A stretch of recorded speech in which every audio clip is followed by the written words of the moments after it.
bawah akar pohon beringin inilah kemudian diduga inti dari bangunan suci ini. Ini merupakan titik termagis dari bangunan suci itu sendiri. Ditandai dengan sebuah balok batu angka tahun. Yang ini merupakan bakalan sebuah yang disiapkan untuk sebuah inskripsi patah menjadi dua. Ini kita bisa lihat relief dan ragam hiasnya. Ini pohon beringin pada masa Majapahit disebut juga pohon Bramastana atau juga pohon Bodhi. Guys, jangan lupa like, subscribe, dan komen ya.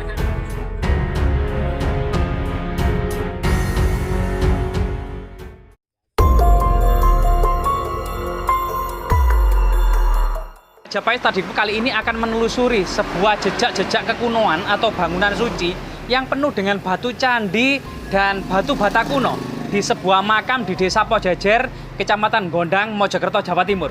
Mari kita telusuri bersama-sama. Kemungkinan dahulunya di area ini memang ada sebuah bangunan suci.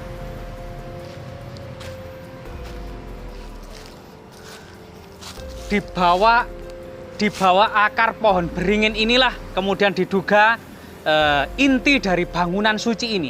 Ini merupakan titik termagis dari bangunan suci itu sendiri. Ditandai dengan sebuah balok batu angka tahun. Yang ini merupakan bakalan sebuah yang disiapkan untuk sebuah inskripsi. Batu candi ini cukup halus sekali.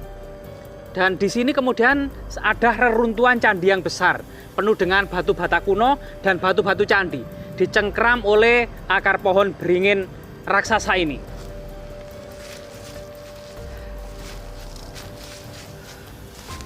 Jadi bangunan suci ini memang sudah runtuh rebah.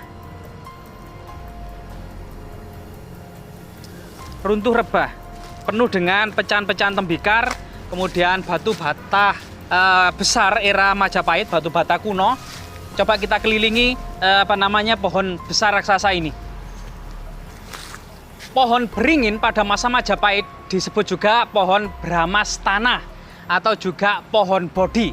Jadi pohon Bodhi tempat kemudian Sang Buddha menerima wahyu itu di Jawa ini adalah berupa pohon beringin. Sebagaimana reruntuhan situs-situs kuno yang kemudian sudah hancur lebur karena begitu besar cengkraman akar-akar pohon beringin ini yang sudah ratusan tahun, susunan struktur dari bangunan suci ini kemudian terpendam di dalam akar pohon itu sendiri. Bahkan mungkin di kedalaman tanah pun ini masih ada struktur yang tersisa. Sedangkan bagian atasnya memang sudah rusak rebah dan hancur sehingga batu-batu yang terserak, kemudian batu-batu candi yang terserak ini kemudian dialihfungsikan digunakan. Ini kelihatannya memang banyak batu candi di sini. Kemudian ada jejak memang bangunan suci pada masa kuno yang terbuat dari batu andesit dan batu bata kuno. Kemudian memang jejak itu bagian dasar atau pondasinya itu memang saat ini itu ditumbuhi pohon beringin yang sangat besar sekali, pohon beringin ini, sehingga akar-akarnya itu begitu kemudian sangat besar menutup dari struktur bangunan suci itu sendiri. Tapi kemudian jejak-jejak itu kita masih terlihat sebuah gundukan. Seperti ini juga batu bata kuno. Ini bukan batu bata era saat ini. Ini merupakan jejak memang batu bata kuno era Majapahit yang sudah tersebar memang cukup luas. Seperti batu-batu candi ini yang cukup misterius ya. Nah, termasuk ini. Ini kelihatannya sebuah jejak misterius gitu ya. Struktur kuno.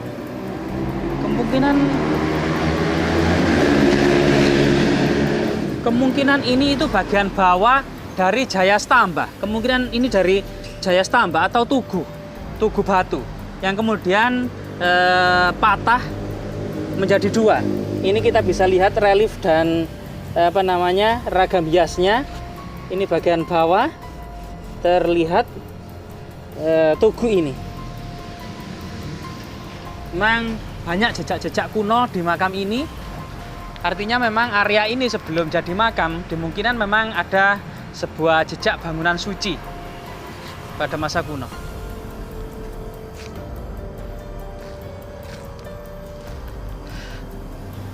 Memang kemudian dalam kitab Negara Kertagama, setelah habis musim penghujan, Raja Hayam Wuruk ini senantiasa bertamasya ke timur selatan dari Istana Majapahit yang ada di Trowulan, yaitu menuju Wewe, Pikatan, Candi Limo, dan Siman.